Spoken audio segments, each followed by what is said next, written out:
अस्सलाम वालेकुम, आप देख रहे हैं प्रोग्राम डिबेट न्यूज एनालिसिस। मैं हूं आपके साथ मुनीज़ मोइन। नाज़रीन, पार्लियामेंट ने सुप्रीम कोर्ट का फैसला मुस्तरद कर दिया है। सुप्रीम कोर्ट के फैसले के खिलाफ कौमी असम्बली में करारदाद भी मंजूर हो गई है।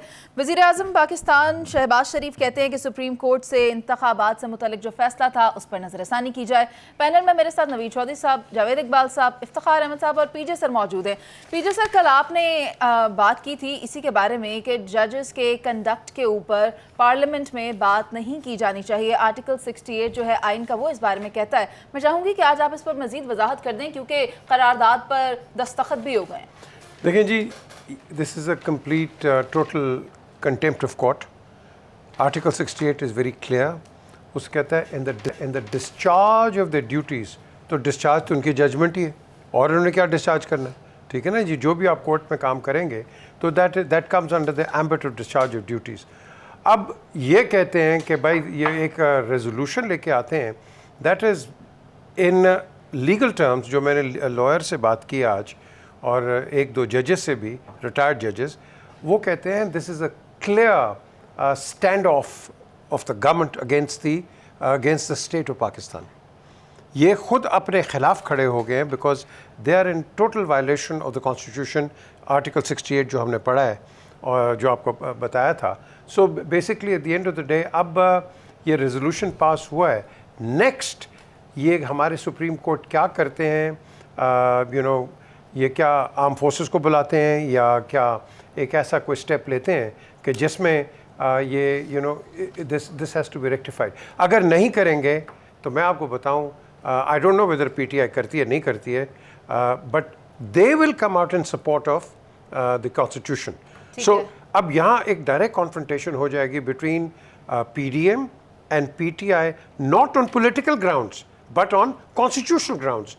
हालांकि at the end of the day इन दोनों को पॉलिटिकली जाना है, लेकिन उनको एक एंगल मिल गया है from a political point of view कि कॉन्स्टिट्यूशन के लिए ये खड़े हो जाएंगे।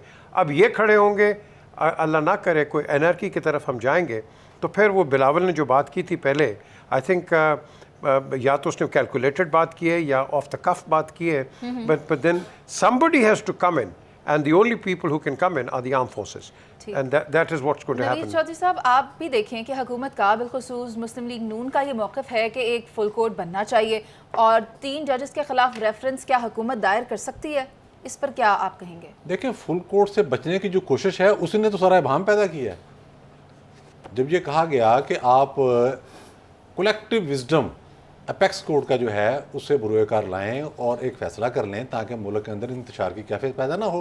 एक फरीक इंतशार पैदा करने पर तुला हुआ है, इंटरनेशनल ताकतें उसके पीछे हैं। इसमें अब ढका छुपा क्या रह गया? हर तरह का इंतशार। और आप ये कर रहे हैं कि उन्हीं जजों को जो 70 फैसले दे चुके हैं हुकूमत के खिलाफ, उन्हीं को बिठा रहे हैं, फिर 9 से रिड्यूस करके आप 3 पर आते हैं और वही जज लेके बैठे हुए हैं और वही फैसला दे रहे हैं।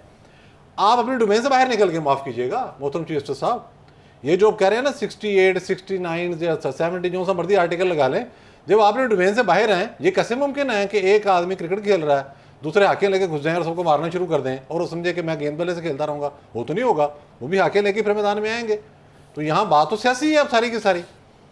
मामला ये है कि आज जो कुछ कौमी असम्बली में कहा गया है, जो जज फाजिल जज साहब ने कहा कि कल तक लोग जो जेलों में थे वो आज पार्लियामेंट में तकरीरें कर रहे हैं, ये किसकी गुफ्तगू है? इमरान खान की। वो कहते हैं कि मैंने जस्टिस मुजाहिर को बेंच में बिठाकर खामोश पैगाम दिया है। किसको पैगाम दिया है? एडमिनिस्ट्रेशन को, क्योंकि एडमिनिस्ट्रेशन ये कहती है कि, और बार काउंसिल ये कह रही हैं, अब तो 2 जजेस ने भी, बरादर जजेस ने भी खत लिख दिया कि उनके खिलाफ संगीन करप्शन के मामलात हैं, पहले इनको एड्रेस करें। वो कहते हैं नहीं, मैंने नहीं करना, मैं दीवार बन के सामने खड़ा हूँ। तो मामला जो मैंने पहले दिन खदशा जाहिर किया था कि सारा मामला पोलिटिसाइज हो चुका है। अब आइनी बातें, कानूनी मुशगाफियाँ, वो तो अपनी अपनी है सारी। अब मेरी भी बड़े बड़े वकला से बात हुई है, मुझे तो वकला ये कह रहे हैं, अच्छा बिल्कुल गैर जानदार वकला जो किसी इदारे की नुमाइंदगी नहीं करते, किसी पार्टी की नुमाइंदगी नहीं करते। मुझे एक बहुत नामवर वकील ने कहा, लाहौर में है, लाहौर में बड़े टॉप के वकील तो लाहौर में ही हैं, उन्होंने मुझे कहा चंद हफ्ते पहले कि यार जो कुछ सुप्रीम कोर्ट में हो रहा है इसका हमने तस्वर भी नहीं किया था, तमाशे तो बहुत लगे हैं, लेकिन जो अब लगने जा रहा है इसमें तो किसी चीज़ का कोई बिल्कुल कोई थोड़ी बहुत भी शर्म लिहाज ही नहीं रह गई और मामला आगे बढ़ता जा रहा है। आप देखें ना, अब देखें जो कंटेम्प्ट हो गई है तो आप अपना नोटिस जारी कर दें। पार्लियामेंट ने तो अपना विजडम दे दिया आप, और कलेक्टिव विजडम दे दिया है। उन्होंने कहा है कि जो आपने जो फैसला दिया है उसको हम तस्लीम नहीं कर दे, और प्राइम मिनिस्टर से कहा कि आपने इस पर अमल नहीं करना, तो अब सुप्रीम कोर्ट आगे बढ़े और इनको कंटेम्प्ट का नोटिस दे ताकि बात आगे जाए। बात एक और है, एक किसी बड़े दाना शख्स ने कहा था कि जो प्रोजेक्ट जैसे शुरू किया जाता है उसी तरह से उसको ख़त्म करना पड़ता है। जिस तरह हल्ला गुल्ला दंगे फसाद करके 2011 से स्टार्ट करके 2014 में फुल चार्ज पे लगाकर फिर 2018 के इलेक्शन में इम्प्लीमेंट किया गया वो फार्मूला नया पाकिस्तान बनाने का, ये इसी तरीके के साथ रिवर्स होगा, दूसरा कोई तरीका भी नहीं है, माफ़ कीजिए। नवीद चौधरी साहब, ये भी तो समझ नहीं आ रही फिर कि ये पॉलिटिकल डेडलॉक कैसे ख़त्म होगा। इफ्तिखार साहब, जिस तरह के नवीद साहब ने भी बात की, ये कोई क्रिकेट का स्टेडियम तो नहीं है या फिर कोई हॉकी स्टेडियम तो नहीं है, हालात तो खैर उसी तरह के हो रहे हैं। मुझे 97 का दौर याद आ रहा है जब चीफ जस्टिस साहब ने ख़त लिखा था आर्मी चीफ को, जब इसी तरह के हालात थे कि आप इंटरवीन करें और हालात को संभालें। तो क्या अब अगर सुप्रीम कोर्ट का फैसला नहीं माना जाता तो क्या सूरत हाल उसी तरफ जाएगी दोबारा? पहली बात तो है कि आप बहुत मुख्तलिफ बातें इकट्ठी कर लेती। उस वक़्त आर्मी चीफ की मुदाखलत की वजह बन सकती थी क्योंकि 58B2 था आइन में, और 58B2 का इस्तेमाल हो रहा था सदर की तरफ से to dissolve the assembly. Crisis गहरा हो गया, मामला अदालतों में भी ज़ेर बहस आ गया। तो उस वक़्त अब्दुल वहीद काकड़ ने ये बेहतर समझा कि दोनों के दरमियान मसालत करा दी, और मसालत की बुनियाद क्या बनी? सॉरी थोड़ी सी गलती होगी। ये काकड़ फार्मूला पहले लगा है, ये जहांगीर करामत वाला दौर। अच्छा, जहांगीर करामत की बात है, 58 भी खत्म हो चुका है। वहीं से शुरू 58 भी खत्म होने लड़ाई शुरू हुई। एक ही चीज़ है सर, सब ये एक ही ताश के पत्ते हैं। जी जी जी, सब पर एक ही किस्म की प्रिंट है। लड़ाई 58 भी खत्म होने वहीं से से वहीं से शुरू हुई। वहीं से शुरू। अच्छा, ये बात ठीक है। आज जो पार्लियामेंट ने किया, मैं तो पार्लियामेंट के साथ हूँ, सीधी सी बात है, क्योंकि पार्लियामेंट पाकिस्तान के अवाम की मुंतखब नुमाइंदा है। खा वो PTI में बैठे हैं, खा वो पीपल्स पार्टी में बैठे हैं, खा वो पाकिस्तान मुस्लिम लीग नून में हैं, JUI में हैं, MQM में हैं, जहाँ भी हैं, they are elected people and अवाम ने उनको इलेक्ट किया है।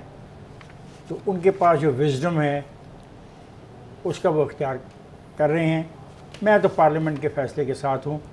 अगर ये गलत है तो फिर भी मैं उनके साथ हूँ, अगर ये दुरुस्त है तो मैं उनके साथ हमेशा खड़ा रहूँगा, क्योंकि मैं पार्लियामेंट की सुपरमेसी में यकीन रखता हूँ और मेरे नज़दीक पार्लियामेंट सुप्रीम अदारा है, आइन ने उसको बनाया है, और बाकी अदारे जो हैं ये बाई प्रोडक्ट हैं पार्लियामेंट के बनाए हुए कवानीन के तहत। ठीक है जावेद साहब, आपको क्या लगता है?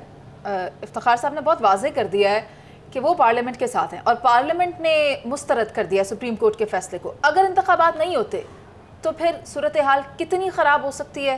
क्या कार्रवाई की जा सकती है सबके खिलाफ, ये बताइएगा।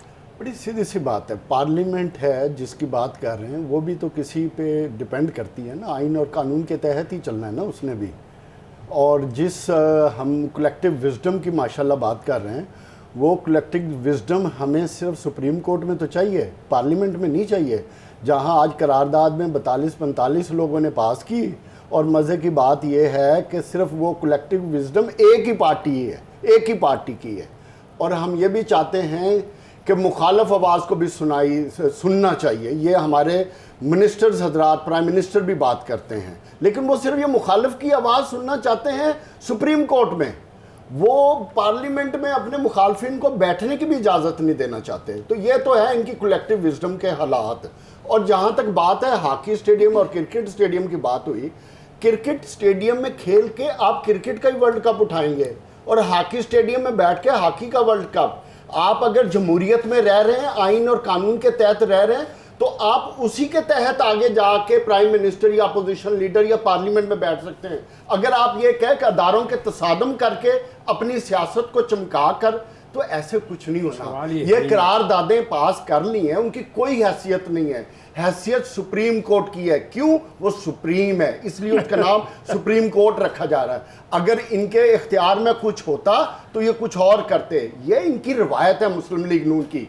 ये तो सब कार्रवाई हो रही है, डिक्टेशन आती है इनको एवन फील्ड से, जहाँ मियाँ नवाज शरीफ बैठ के प्लान करते हैं और 4 दिन पहले बात कर देते हैं, मरियम नवाज शरीफ साहब भी दे देते हैं। बुनियादी तौर पे पॉलिटिक्स हो क्या रही है तसादम की, क्योंकि जब आप आवाम से मफरूर अख्तियार कर लें, इंतखाब है ना बुनियादी तरीका, और तो कुछ नहीं है। पार्लियामेंट का वजूद इंतखाब से है। आइन, कानून, जमहूरियत 73 का आइन इंतखाबात से रिलेटेड है। इसके लिए आपको सुप्रीम कोर्ट में जाने की जरूरत क्या है? जब आइन क्लियर है 60 डेज में, 18th अमेंडमेंट के बाद हर चीज क्लियर है कि आपने 90 डेज में इलेक्शन कराना है, आपकी कलेक्टिव विजडम आ जाती है, नहीं इकट्ठे होने चाहिए। और भाई तो फिर प्राइम मिनिस्टर भी डिपेंडेंट, सुप्रीम आप चीफ मिनिस्टर को डिपेंडेंट कर दें, को प्राइम मिनिस्टर को फोन करे, जनाब मैं ये फैसला कर लूं कि ना कर। और भाई आइन है, कानून है जिसके तहत मुल्क ने चलना है, जिसके तहत सुप्रीम कोर्ट चलेगी। तो ये तसादम से आपको कुछ हासिल नहीं मुझे होगा। पीजे सर का पॉइंट लेना चाहिए। देखिए, जब हम बात करते हैं ना पार्लियामेंट की सीरियसनेस की, वेदर इट इज़ पीटीआई और पीडीएम, हम टेलीविजन पे देखते हैं। और मैंने देखा था कि आज़म तारर वो उनका बिल्कुल हक है जो मर्जी बात करें। वो क्या हुआ, वो पीछे मोबाइल पे लगे हुए। Can you believe it? Members of the parliament on mobiles. ये मैंने पीटीआई का देखा, मैंने पीडीएम सबका देखा। ठीक है, प्रोग्राम में भी हमें एक ब्रेक शामिल करनी आती है कि कल फवाद चौधरी साहब ने ये कहा था कि वो रेफरेंस दायर करेंगे उनके खिलाफ जो भी इस फैसले पर संजीदा नहीं है। तो आज लिस्ट तलब कर ली गई है पाकिस्तान तहरीक इंसाफ की जानिब से उनकी, जिन्होंने करारदाद पर दस्तखत किए। इस पर करेंगे बात एक ब्रेक के बाद। आप साथ रहिए।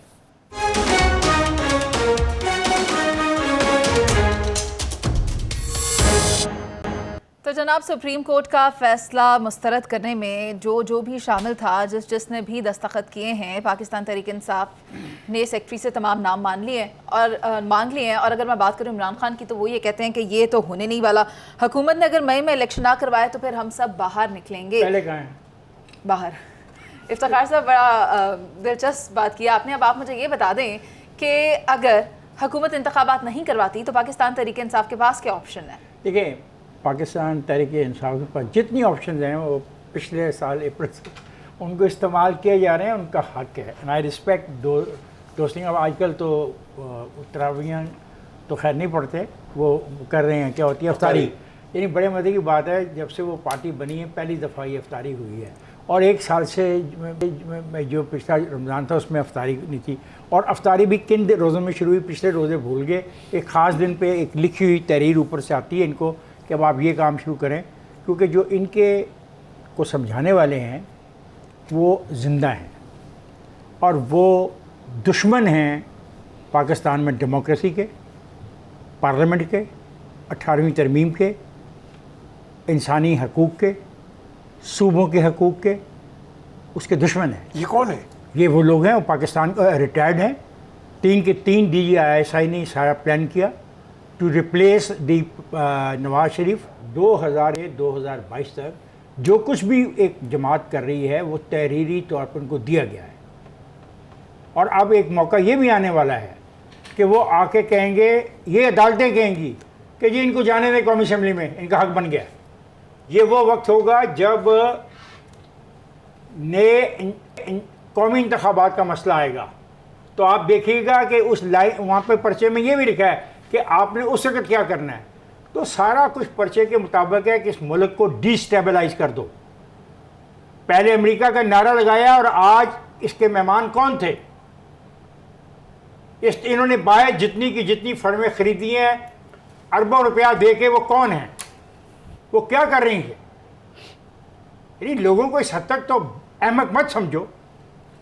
मैं पार्लियामेंट के साथ था, हूँ और रहूँगा, ये मेरा मौक़िफ़ है।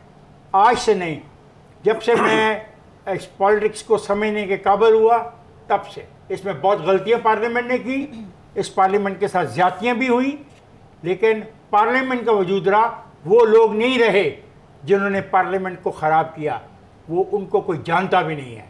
लेकिन पार्लियामेंट है, रहेगी, और जो फैसला पार्लियामेंट का है, अगर आपने डिस्क्वालीफाई करना है कर दें। तो क्या डिस्क्वालीफाई जो होने के बाद क्या वो दोबारा इलेक्ट नहीं होंगे? हाँ, ये भी शर्त लगा दें कि ये दोबारा ज़िंदगी में इंतखाबात में हिस्सा नहीं ले सकते। जिस तरह आपने 63 को तब्दील किया, इसको भी तब्दील कर दें, कंटेम्प्ट को भी तब्दील कर दें, जो आपकी मर्जी आती कर दें। लेकिन एक बात याद रखिएगा, हकीकत अवाम है, हकीकत ये सियासी पार्टियां हैं। आप हकीकत नहीं हैं। आप आए हैं एक टेन्योर पोस्ट पे, आप चले जाएंगे। नवीद साहब, इफ्तिखार साहब कह रहे हैं सारा कुछ स्क्रिप्ट के मुताबिक हो रहा है, तो स्क्रिप्ट आगे क्या कहता है? जी, स्क्रिप्ट की जो बेस है वो इंतशार है। आपने देख लिया कि उस हवाले से कोई ऐसा एक स्टेप नहीं है जो इन्होंने ना लिया हो, वो चाहे धरने हों, पाकिस्तान को बंद करने की बात हो, प्रैक्टिकली इन्होंने कोशिश भी करने की, सरकारी इमारतों पर हमले हों, IMF से डील तोड़वाने की कोशिश हो, पाकिस्तान को आलमी सतह पे करप्ट मुल्क साबित करने की कोशिश हो। डेविड फेंटन जिसकी खिदमात असर की गई अमेरिका में, वो पाकिस्तान के एटमी असासों का सबसे बड़ा मुखालफ है। ज़ुल्म खलीलजाद पाकिस्तान का बदतरीन नॉन दुश्मन है, जो इस वक्त सुप्रीम कोर्ट के फैसले की भी हमायत कर रहा है। आप देखें साजिश कितनी गहरी है। और अफसोस की बात यह है कि जिस तरफ इफ्तिखार साहब ने इशारा किया, खुल के नहीं किया, हमारे अपने ही लोग उसमें शामिल थे। CPEC किसने बंद कराया है? IMF से डील किसने करवाई? कश्मीर किसने सरेंडर कराया? किसने कल बरतानिया के हाई कमिश्नर को कहा कि मैं मोदी से ताल्लुका ठीक रखूंगा और कश्मीर की आवाज़ हम नहीं उठाएंगे? अब आगे 2 टारगेट क्या रह गए हैं? एटमी असासे आपके इल्म में नहीं है। एक अगला टारगेट क्या है? आइन में तरामीम करना। ये 2 टारगेट हैं। अब जंग भी इतफाक से फाइनल राउंड के अंदर दाखिल हो गई। इससे पहले तो ये था कि बहुत सारी चीज़ें इधर उधर थी। एस्टैब्लिशमेंट के न्यूट्रल होने का नुकसान भी हुआ और फ़ायदा भी हुआ है। न्यूट्रल होने से कम ये तो हुआ कि वो सियासी जमातों को होश आ गई कि हमने खुद भी कुछ करना है, वरना वो एक दूसरे पर तकिया किए बैठे थे। खुद इमरान खान के अपने तरफ आता है कि जब वो थे, वो कहते हैं जो कुछ भी किया बाजुओं ने किया, मैंने कुछ नहीं किया, हर बुरा काम। अब इनको भी होश आ गई है, तो जंग अपने फाइनल राउंड में आ गई है और हम तोको कर रहे हैं कि ये नतीजा खेज होगी। और मेरा ख्याल में हफ्ते 10 दिन 15 दिन के अंदर इसका नतीजा भी सामने आ जाएगा। ये सिस्टम इस तरह से नहीं चल सकता कि कोई एक इदारा कहे या उसमें बैठे चंद अफराद कहें कि भाई हम जो है, हमारी अना है, हमारी ज़िद है, हम आइन रीराइट भी करेंगे, हमें इख्तियार है, अगर आइन की तशरीह करना है तो हम रीराइट भी हम करेंगे। ये तो नहीं होगा। या एक इदारा ये कहे कि जी मैं गन पॉइंट में सब कुछ यरकमाल बना लूँगा, अब ज़ाहिर है वो माहौल भी नहीं रहा। तो सारी सूरत उस तरफ आ गई। कम अज़ कम मुझे एक खुशी इस बात की है कि सियासी जमातों ने सर्ट किया। मैं सिर्फ एक बात की वजाहत कर दूँ, 42 अरकान ने साइन किए थे इस करारदाद पर। ये पूरे हाउस ने मंजूर किया, खालिद मक्सी साहब बाप के उन्होंने पेश की है, तो ये पूरे हाउस की नुमाइंदगी कर रहे हैं। और आने वाले दिनों के अंदर क्या होगा वो उसको देखेंगे। लेकिन सारे 10 ये कलेक्टिव विजडम है PTI ने और उसके स्पॉन्सर ने, और PTI के लिए नहीं है, उसके बेशुमार पार्टियां इस वक्त भी हैं। मैं अगर लिस्ट और नाम गिनाऊं, गैर मुल्की लॉबियां हैं, गैर ममालिक हैं। सर आजकल वो लॉबियां पाकिस्तान में बहुत एक्टिव हुई हैं। और इमरान खान साहब तो ये कहते हैं कि मैं आखिरी गेंद तक खेलूंगा। और आपने भी कहा कि जंग अपने आखिरी मराहिल में दाखिल हो गई है। जावेद साहब आप ये बता दें कि हुकूमत इंतखाबात ना करवाने के ऊपर अभी है, उसका मौक़िफ़ यह है कि इंतखाबात नहीं करवाने, तो अगर ताउन हासिल नहीं होता इलेक्शन कमीशन को तो फिर क्या होगा? देखिए, हुकूमत का एक ही एजेंडा है और जिसकी तरफ इफ्तिखार साहब ने इशारा किया कि एक मुनज़्ज़म साजिश, तो ये मुनज़्ज़म साजिश है, तसादम की साजिश, जो मियाँ नवाज शरीफ और मरियम नवाज शरीफ साहबा ने अपनी तकरीरों में कहा हुआ है। तराजू के पलड़े किस चीज़ के हैं जिनको बराबर करना है? ये साजिश ही है। क्योंकि जब आप आवाम से राह मफरूर अख्तियार करें, जिसकी इफ्तिखार साहब बात कर रहे हैं, तो इवेंचुअली आपको फिर ये तसादम की सियासत ही करनी पड़ती है। क्योंकि जमहूरियत में तो आपको अपना ठहराव नज़र नहीं आ रहा, अपनी स्टैंडिंग नज़र नहीं आ रही, तो फिर उसका तरीका एक ही रह जाता है। और जो लोग साजिशी जिनकी तरफ इफ्तिखार साहब इशारा कर रहे हैं, 11 महीने से आपकी हुकूमत है, हर चीज़ आपके पास है, तो आप अल्हम्दुलिल्लाह उनके खिलाफ केसेस करके आप उनको अंदर क्यों नहीं कराते? इमरान खान पे तो आपने 150 केस करा दिए हैं, उन पे भी करा के देख लें, ताकि आपको ये भी पता चल जाए कि जो साजिश करने वाले ऐसे क्यों फिर रहे हैं। ये तो फिर आप पाकिस्तान के साथ ज्यादती कर रहे हैं कि जो लोग पाकिस्तान को सौदा कर रहे हैं, आप उनके खिलाफ कार्रवाई नहीं कर रहे और खामोशी से बैठे। और तीसरी चीज़ जो कलेक्टिव विजडम की बात कर रहे हैं पूरे पार्लियामेंट की, अगर सुप्रीम कोर्ट का चीफ जस्टिस एक फैसला कर रहा है, वो भी सुप्रीम कोर्ट की नुमाइंदगी है, वो भी कलेक्टिव विजडम है। आपकी सोच, आपकी ख्वाहिश के मुताबिक ना जज हो सकते हैं, ना अदारे हो सकते हैं। आप एक पार्लियामेंट में बैठ के जो अपना काम तो करती नहीं है, पिछले 10 दिन से बैठे आप तकरीरें कर रहे हैं, आपने पाकिस्तान के लिए क्या किया है? आज 11 महीने से मुल्क में बेरोजगारी दिन ब दिन बढ़ती जा रही है, इंडस्ट्री बंद हो रही है। मैं हैरान हूं। एक सेकंड, आज मुफ्ती महमूद साहब के बेटे ने तकरीरें की हैं, मेरी तो समझ से बाहर है। पौना घंटा तकरीर की है जिसमें ना पाकिस्तान की बात है, ना पाकिस्तान के अवाम की बात है, इमरान खान की बात है या अदालतों की बात है। सर हम इस पर बात करेंगे, जावेद साहब हम इस पर बात करेंगे, हम महंगाई पर बात करेंगे। जावेद साहब इस पर जरूर करेंगे, इफ्तिखार साहब ऐड कर लें जी प्लीज। ये बहुत यहाँ पे बात की जा रही है ना इस करारदाद के बारे में। इस करारदाद में इलेक्शन के हवाले से कुछ भी नहीं कहा गया। इलेक्शन तो होने ही होने नहीं, हैं, पहले अब नहीं होंगे, बाद में हो जाएंगे, लेकिन किसी की मर्जी पर तो नहीं होगा डिक्टेटरशिप। तो इतना फड्डा क्यों है? प्लीज आप पढ़ा करें। फटा के मैं पढ़ के आया हूँ सारा। फटा जाएगा, फड्डा क्या है? मुजरिमों का एहतसाब होना चाहिए, खुदा जो इनको लाए हैं इलेक्शन उनका नहीं एहतसाब होना करवाना है। चाहिए, फड्डा क्या है? जिन्होंने पाकिस्तान बर्बाद किया उनका एक मिनट ठहर जाएं प्लीज, एक मुझे ये बात मिनट सर, है। आप सब मेरी बात सुने, नहीं आप सब मेरी बात सुने, मुझे सर मुझे लोगों को बताना है कि इस करारदाद में इलेक्शन का कोई तस्करा नहीं है।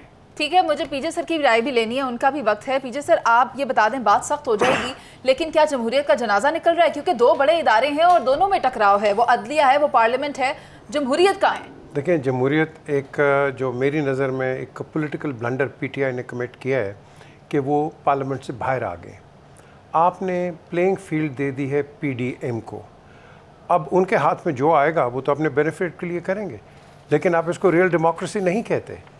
Real democracy is representation of the entire country. जाएंगे Not- जाएंगे, वो सर ये लिखा हुआ है, सर जाएंगे तो लिखा हुआ है एक जगह पे, जब कब जाएंगे जाएंगे? तब आ जाएगी बात। सर, जब वो प्लीज आएगी पीजे ना, सर को बात जब वो करने दें। आएगी बिल्कुल जाएंगे, इसमें कोई शक नहीं है। Why Planning don't- के तहत जाएंगे नहीं, ना। मुझे बताए ना, यहाँ आज 12 जजेस का फुल कोर्ट मांग रहे हैं, तो फुल असेंबली आने दो, उसके अंदर फुल असेंबली के अंदर बात कर लो। इतराज तो नहीं है।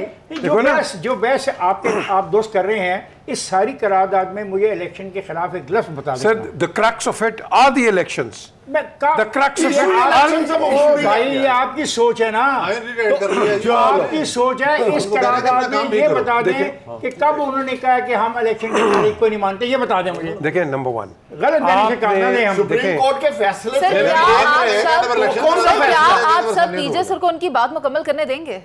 देखिए, नंबर 1 आपने जजेस को बदनाम कर दिया, आपने जजेस को बेइज्जत कर दिया है, आपने सुप्रीम ऑर्गेनाइजेशन को आपने बिल्कुल डिग्रेड कर दिया हुआ है। तो अब आप एक्सपेक्ट करते हैं you want justice from there? It doesn't work like that. जब धमकी तक दे रहे हैं आप अपने इदारों की धमकी दे रहे हैं इज्जत नहीं किसी तरह करेंगे, से? नहीं, आपने इज्जत करनी है। आप आपने इज्जत करनी दे रही है। है, नो, धमकी तो पार्लियामेंट दे रही है। धमकी पार्लियामेंट ने और दी हम तो है। सिर्फ मशवरा दे सकते हैं। और किस तरह धमकी देते हैं? यार बात खत्म हो गई, रिलेट कर दिया उन्होंने, पार्लियामेंट तो खत्म हो गई। तो पार्लियामेंट तो एग्जिस्ट नहीं करते हैं, बात बस उसकी सुनिए। क्या आपके वैल्यू नजदीक है? गलती कर रही है ना। बात सुने, आपकी लीडर ने कहा लूली लंगड़ी हुकूमत है। देखिए मारते फिर रही है पूरी पीटीआई, पार्लियामेंट से मार रही है ना। देखें, लूली लंगड़ी किसकी हुकूमत पार्लियामेंट है? तो लीडर वाला है। यार या तो आप सुन लें या मैं चुप सुन हो रहे हैं, जाता आपको हूं। सुन रहे हैं, बड़ी देखिए, अच्छी बात तरीके से सुन सुने। रहे हैं, जवाब भी दे रहे हैं आप आपको। सर आपका या सुनना तो हम भी देख रहे हैं। पार्लियामेंट जो है वो कोर्ट्स का काम करे और कोर्ट्स है पार्लियामेंट का काम करे, आ डिफाइन जाएगा, कर दे। कोई वहीका कर आ फौज ने जाएगा। थोड़ा सा किया आप था, वहीका करेगा, शोर आप मच गया था सुने तो पूरे सही, पाकिस्तान सर में। आप सुने तो सही। देखें, फौज करती है सारा, पहले तो कहते हैं वेल डन, उसके बाद नहीं, उनके फौज पीछे भी पड़ नहीं जाते हैं। करेगी। ठीक है, इसी तरह की सिचुएशन हमारे मुल्क में भी मौजूद है, जिसकी वजह से आईनी बहरान पैदा हो चुका है। आईनी बहरान के सबब माशी बहरान पैदा हो चुका है और कल कौमी सलामती का इजलास तलब कर लिया गया है, जिसमें अहम फैसले होंगे। और अभी हम चलते हैं ब्रेक पर, जिसके बाद वापस आएंगे, मुल्क में मौजूदा माशी बहरान पर बात करेंगे। आप साथ रहिए।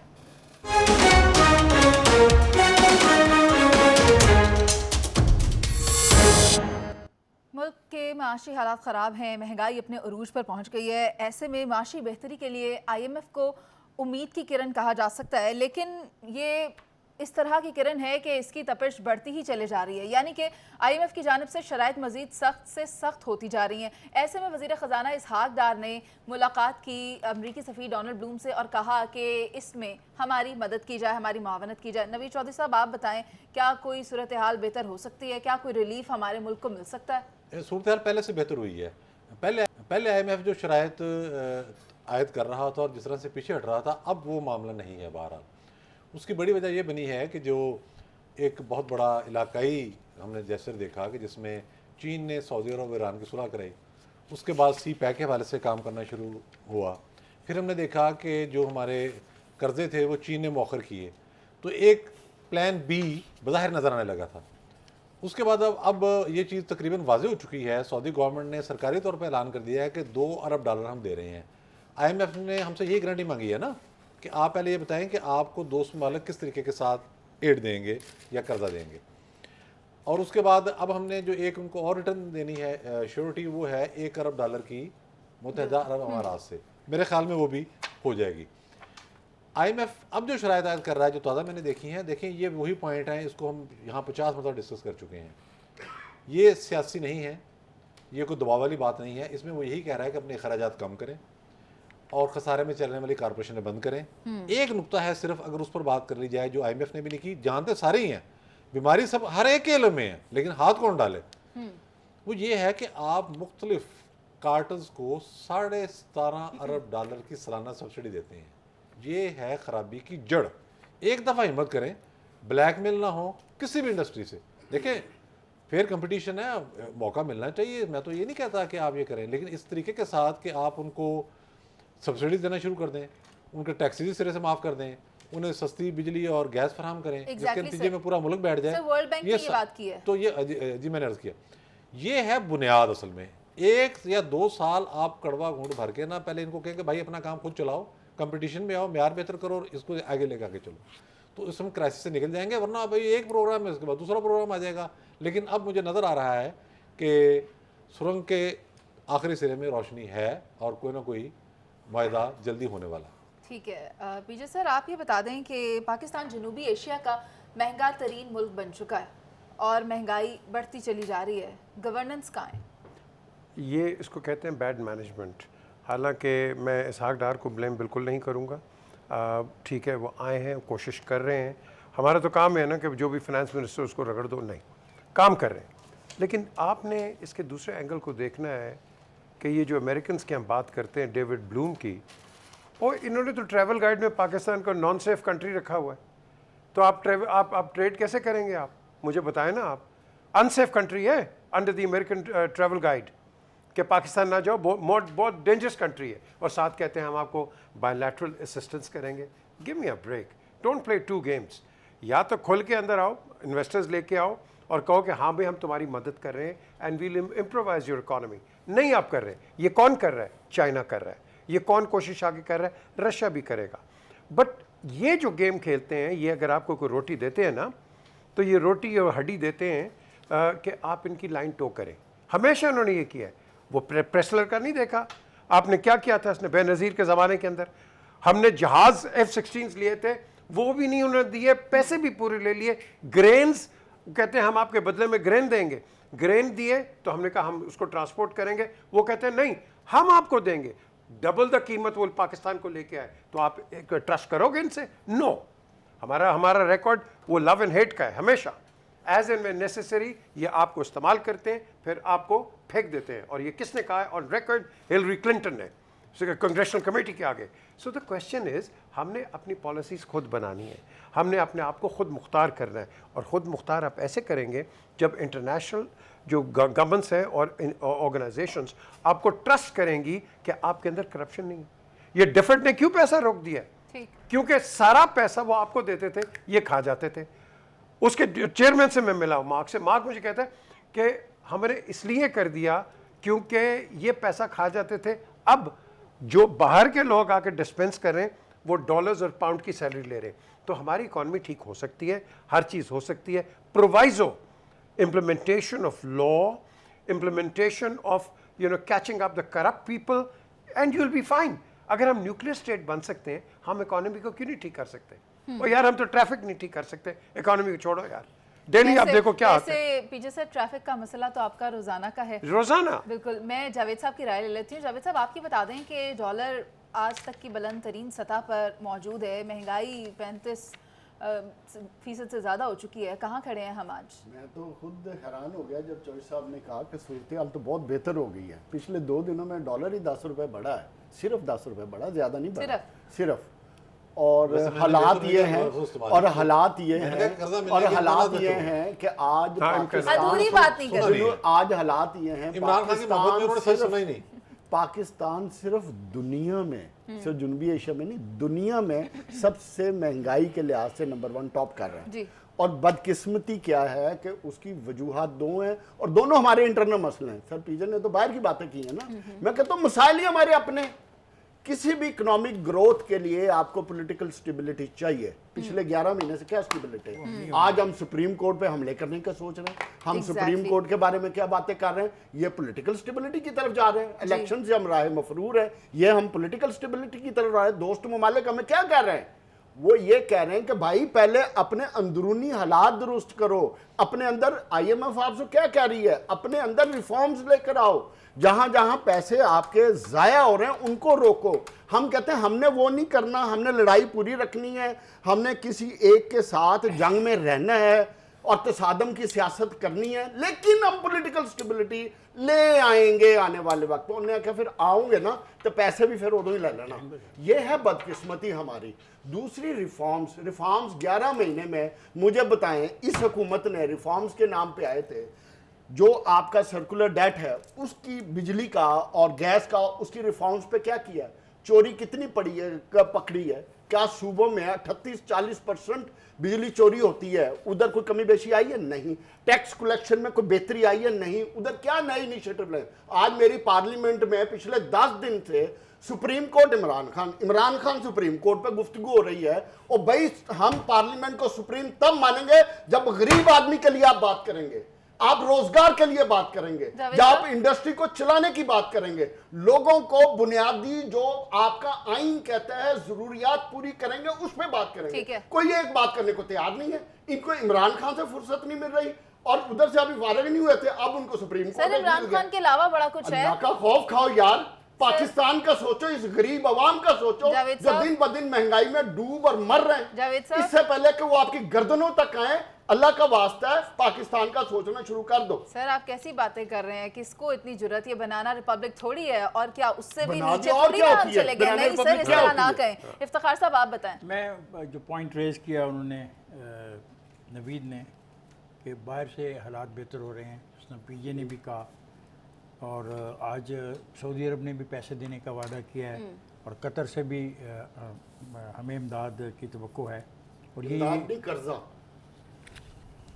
Sir please do not interrupt. Sir आप क्यों नहीं इनको बोलने देते? कर्जा है, इमदाद तो नहीं है। तो सर इनको लेट हिम टॉक। तुझे क्या करना है? तो ये जो मैं बात कर रहा था एंकर साहबा, कि जो मैंने हमायत की पार्लियामेंट की, parliament is the supreme, because parliament हमारी सबकी नुमाइंदा है, और वो आईन पाकिस्तान की पैदावार है, और आईन पाकिस्तान के बगैर हमारा मुल्क नहीं चल सकता। और इस सारी करारदाद में ऐसी कोई बात नहीं लिखी गई जो उनके लिए तौहीन की वजह बने।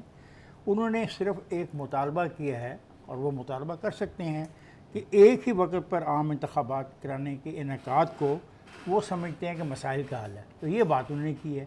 तो इसमें कौन सी ऐसी बात कर दी? जो उन्होंने फैसला किया है वो जाने, चीफ मिनिस्टर पंजाब जाने, वो इलेक्शन कमीशन ऑफ पाकिस्तान जाने, पैसे देने वाले जाने, और उसको इलेक्शन कराने के लिए जो देते हैं, क्या होते हैं, सपोर्ट जो करनी होती है, वो जाने।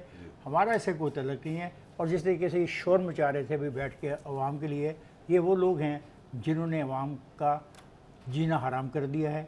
ये लोग हैं जिन्होंने पाकिस्तान का तमाम पैसा अपने पास रख लिया है। इनकी तादाद 20-30 लाख है, और एक दिन अल्लाह करे मेरी ज़िंदगी में आए कि इन 20-30 लाख से वो पैसा लेके मैं पाकिस्तान के बाकी जो अवाम है उनमें बराबरी पर तकसीम कर सकूं, और उनको इंसाफ पहुँचा सकूँ, मुआशी इंसाफ। ये मेरी ख्वाहिश है, और मुझे यकीन है कि एक ना एक दिन ऐसा ज़रूर आएगा कि इन लोगों से हम पैसा छीन के देंगे ज़रूर अवाम को, और अवाम के ख्वाहिशात के मुताबिक इस मुल्क को चलाएंगे। इफ्तिखार साहब मेरा आपसे सवाल ये है कि इस सियासी अदम इस्तेहकाम की वजह से माशी अदम इस्तेहकाम हमारे जिस किसी ने भी पैदा किया है वो मुजरम है, पाकिस्तान का मुजरम है, पाकिस्तान के अवाम का मुजरम है, आईन पाकिस्तान का मुजरम है, असेंबली का मुजरम है। इफ्तिखार साहब बहुत शुक्रिया आपका, जावेद साहब आपका भी, नवीद चौधरी साहब और पीजे मीर सर। बात यही है कि सियासी इस्तेहकाम आएगा तो फिर ही माशी इस्तेहकाम आएगा। ये है कि अगर लॉ